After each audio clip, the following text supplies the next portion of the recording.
Linear integrated സർക്യൂട്ട്സിൻ്റെ board എക്സാമിന് വരുന്ന main ടോപ്പിക്കുകളാണ് discuss ചെയ്യുന്നത്. ആദ്യമേ തന്നെ നിങ്ങൾ പഠിക്കാനുള്ളത് ഡിഫറൻഷ്യൽ ആംപ്ലിഫയർ. ഇത് BJT ഉപയോഗിച്ചിട്ടുള്ള, BJT എന്ന് പറഞ്ഞാൽ ട്രാൻസിസ്റ്റർ ഉപയോഗിച്ചിട്ടുള്ള ആംപ്ലിഫയറിൻ്റെ ഫിഗർ പഠിക്കണം. അതിനുശേഷം ഓപ്പ് ആമ്പിലേക്ക് നീങ്ങുകയാണ്. ഓപ്പറേഷണൽ ആംപ്ലിഫയർ 741 IC, അതിൻ്റെ സിമ്പിൾ പഠിക്കണം. പാക്കേജ് ടൈപ്പുകളുടെ പേരുകൾ പഠിക്കണം. ബ്ലോക്ക് ഡയഗ്രം പഠിക്കണം.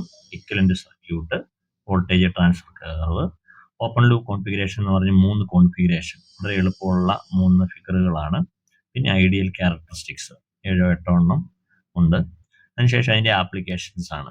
ഇൻവേർട്ടിങ് മുതൽ ആംപ്ലിഫയർ മുതൽ അത് വെച്ചിട്ട് ചെയ്യാവുന്ന പലതരത്തിലുള്ള സർക്യൂട്ടുകളാണ്. അപ്പോൾ അത് നമുക്ക് ആ സമയത്ത് ഡിസ്കസ് ചെയ്യാം, ഏതൊക്കെയാണ് സർക്യൂട്ടുകൾ എന്നുള്ളത്. അടുത്തത് IC എന്ന് പറയുന്നത് 555 IC ആണ്. അതിലും ഈ പറഞ്ഞ പോലെ നമ്മൾ ഫംഗ്ഷൻ ബ്ലോക്ക് ഡയഗ്രാം, ICയുടെ പിൻ ഡയഗ്രാം, ഫീച്ചേഴ്സ്, പിന്നെ ആപ്ലിക്കേഷൻസ്. മൂന്നാമത്തെ IC പഠിക്കാനുള്ളത് PLL, ഫേസ് ലോക്ക്ഡ് ലൂപ്പ്. അതിൻ്റെ ജനറൽ ബ്ലോക്ക് ഡയഗ്രാം എന്താണല്ലോ എല്ലാത്തിൻ്റെയും പഠിച്ചിരിക്കണം.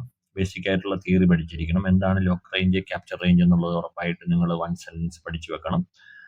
ആപ്ലിക്കേഷൻ, അതിലേറ്റവും മെയിൻ ആയിട്ടുള്ള FM ഡിറ്റക്ഷൻ ആപ്ലിക്കേഷൻ പഠിച്ചു വെക്കുക. മറ്റേതൊക്കെ നിങ്ങൾക്ക് ബുദ്ധിമുട്ടാണെന്നുണ്ടെങ്കിൽ. അടുത്ത IC വോൾട്ടേജ് റെഗുലേറ്ററിൻ്റെ IC ആണ്. 2 രീതിയിലുള്ള വോൾട്ടേജ് റെഗുലേറ്റർ ആണ്, ഫിക്സഡും അഡ്ജസ്റ്റബിളും. അതിൻ്റെ സീരീസിൻ്റെ പേരുകളെല്ലാം നോക്കി വെക്കുക. അതിൽ അഡ്ജസ്റ്റബിൾ ആണെങ്കിൽ low voltage, high voltage configuration, വ്യത്യസ്തമായ 2 കോൺഫിഗറേഷൻ ആണ്. അത് പ്രത്യേകമായി ഇതിലേതെങ്കിലും ഒരെണ്ണമായിരിക്കും ചോദിക്കുക, അപ്പോൾ അത് പഠിച്ചു വെക്കുക.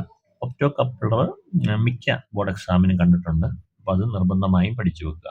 ഏറ്റവും അവസാനത്തെ ടോപ്പിക് എന്ന് പറയുന്നത് ഡിജിറ്റൽ ടു അനലോഗ് കൺവേർട്ടറും അനലോഗ് ടു ഡിജിറ്റൽ കൺവേർട്ടറുമാണ്. അതിൽ തന്നെ DAC, D2A കൺവേർട്ടർ എന്ന് പറയുന്ന 2 എണ്ണമാണ്, വെയിറ്റഡ് റെസിസ്റ്റർ ടൈപ്പും R2R. ഇതിലേതെങ്കിലും ഒരെണ്ണം ഉറപ്പായിട്ടും ബോർഡ് എക്സാമിന് വന്നിരിക്കും. ADC നമുക്ക് 3-4 എണ്ണം ഉണ്ടെങ്കിലും നമുക്ക് ഏറ്റവും കൂടുതൽ വരാൻ സാധ്യതയുള്ള ഫ്ലാഷ് ടൈപ്പ് ആണ്. അപ്പോൾ അതിനാൽ അത് പഠിച്ചു വെക്കുക.